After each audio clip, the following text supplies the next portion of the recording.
All right, if you are having trouble getting started with this problem or you're not really sure what to do, let's take a look at it together.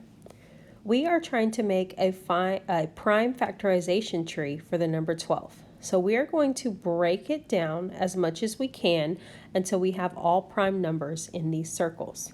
Okay, it's already been kind of started for you, so we know we're dealing with the number 6, so we need to ask ourselves, 6 times what will get us 12?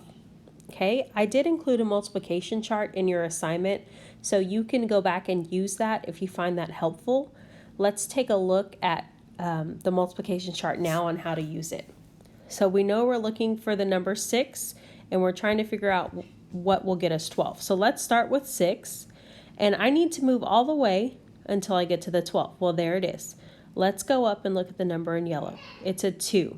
That tells me that 6 times 2 is going to get me 12. So I'm going to come over here and I'm going to write the 2. You will not write it. You will actually type it in, but I'm just writing it in just for demonstration purposes.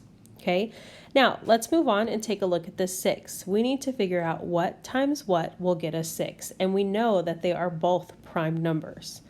So I know that 2 times 3 will get me 6. Guys, if you put 2 and a 3 in and it tells you wrong, switch them. Okay, you may have to write 3 and a 2 in the class kick.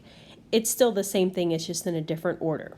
Okay, so now let's write it out as prime factorization. So we have 2 times 2 times 3, or we can write it using exponents.